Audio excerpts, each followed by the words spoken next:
ikibazo cabajijwe n'umesha makuru Egide wo mu radio Bonesha yavuze ati amashirahamwe Orcom na Paxem yagerageje gutunganya ikiganiro ku bamenyesha makuru hanyuma igipolisi kirabuza ico kiganiro ati niko kicahagaritswe ati mbega nimwoba muriko murakora ibinyuranye n'intumbiranye n'icubahiro mukuru w'igihugu ivyo mbere bigahava bituma n'aba barundi bari hanze bari bafise icizere kigabanuka.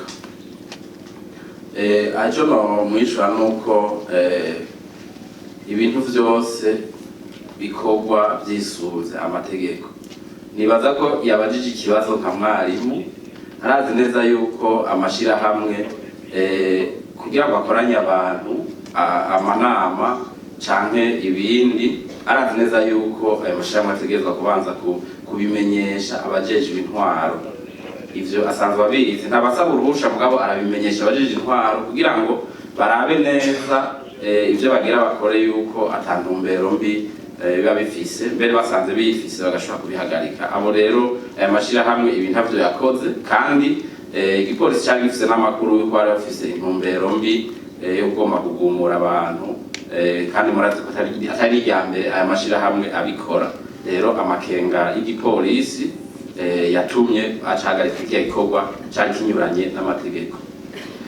Ikibazo kigira gatatu cabajijwe n'umesha makuru kuri Kabaza Web TV aho yavuze ati abizera bo mw'ishengero ry'Abadventisi b'umunsi w'indwi ati harabaye amatora hanyuma haraboneka indongozi atariko uno munsi amashengero ashika ku10 yabo arugawe abakozi bashika 150 barakuwe mu kazi ati 13 nabo mu bizera b'iryo shengero bari mu gasho. Ati none mubona yuko umuti mwari mwaratoye mu bushikiranganje mwari mwaravuguse woba utabaye uwukiza. Ico namumenyesha kuri kino kibazo nuko ibibazo vyari mw'ishengero y'Abadventisi b'umunsi w'indwi vyaraheze vyaratorewe umuti n'ubushikiranganje bw'intwaro hagati mu gihugu iterambere rusange n'umutekano. Iryo shengero cyo kimwe n'andi mashengero risanzwe ritwagwamo. Ubwo bushikiranganje bwarafashe umwanya ukwiye wo kumviriza impande zose zari zishambiranye hanyuma barashika ku ntambwe yuko baronka indongozi ifata kibanza hanyuma ikiringo cazo kirahera bonyene abayoboke bo muri iryo shengero baritorera indongozi zabo uno munsi ziri ku kivi kandi ayo matora bayakoze biciye mu mategeko. Hariho rero uno munsi ikihari n'igiki hariho abizera bamwe bo muri iryo shengero badashaka kubahiriza amategeko badashaka gutwara. Si ikibazo kiri hagati y'ishengero n'ubushikiranganje canke y'impande zibiri nkuko babivuze ngo uruhande rumwe canke uruhu kuko ishengero ni rimwe nta mpande zibiri zibaho mw'ishengero irizwi nirirya uno munsi ririko rirakora gisunza amategeko rirongowe na zirya ndongozi bonyene bitoreye. Aba bantu rero badashaka kumvira indongozi zabo ngo bakurikize itunganywa ry'iryo shengero riba rikozwe n'izo ndongozi. Nibisanzwe ko izo ndongozi zishobora kubafatira ibihano kurya no mu muryango abana badashatse kuja ku murongo abavyeyi barafatira ingingo. Ibi rero uvuze yuko bugaye amashengero 10 ico twobivuga ko nuko kurya mu bushanganje tutaba tuzi ngene ayo mashengero udusengero bita umuntu kwita kudusikisa baba twuguruye niko bashobora kutwugara bivanye n'ukungene batunganya abo nyene ishengero imbere. Ivyo gutunganya ishengero kwabo kw'imbere ubushanganje ntibujamwe. Rero nimba bafashe ingingo yo gushobora kugara amashengero kumvo babona zishimishije ivyo barabifitiye uburenganzira bafatiye kukungene ku mategeko abagenga kungene bonyene bitunganiriza ivyo wabo. Aba bakozi 150 nabo uvuze ko birukanye ubushikanganje ntibuzi ingene bari barahawe akazi. Mugabo ico twobabwira nuko umuntu wese aronkejwe akazi haba hariho amasezerano y'akazi. Rero barashaka kuzokwitura inzego zijeje kubatunganiriza za leta nimba babona ko birukanywe bitisunze amategeko. Aba 13 nabo uvuze ko bari mu gasho ni bagirizwa ivyaha bakoze bijanye no kunyende kukutumva kutagendera bijya bagenda kugomba kugwana mu isengero murabizi aho hari abizera bamwe usanga mu masengero yabo bagomba kuhagira nk'ikibuga cyo gukinirako karate mu ngoro z'Imana bagenda kubitana ivyo abajeje umutekano igipolisi ntigishobora kuvyihanganira ico gituma gica kibafata kikabakorera amadosi kitaravye ko ari abayoboke baririya shengero mugabo kiravye ivyaha bisanzwe bitekanijwe n'igitabo mpanavyaha c'u Burundi baba bakoze.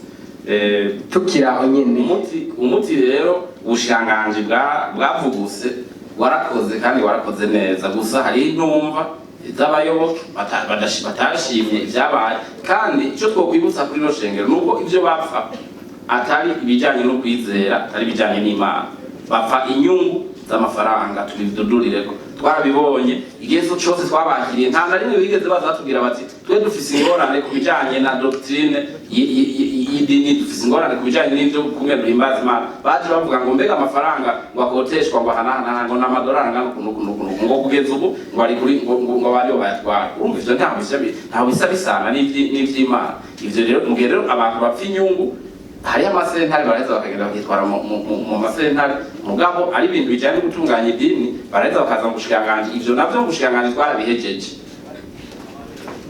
Tukiraho nyene kuri iryo shengero ry'Abadventiste imbere y'umwaka wa 2020 abo babiri ayo migwi ibiri y'Abadventiste ubushikanganje n'intwari hagati mu gihugu bwari bushigikiye abo no munsi bariko barasaba batakamba ko borenganurwa. Inyuma y'umwaka wa 2020 haje undi mushikanganje mushasha bica birahindukira bibiri ushane cyuko byahora bimeze. Mbega ivyo biva kuki ko abashikanganje bahindutse harashikira uruhande rumwe ubundi mu nyuma kaza gashikira urundi ruhande biva kuki mu gihe bategerezwa kuja hagati na hagati? Umushikanganje ntashigikira uruhande na rimwe umushikiranganje ashigikira ashira mu ngiro amategeko rero uko abari bariko barayisunga nibo umushikiranganje aheza agashigikira ivyo kuri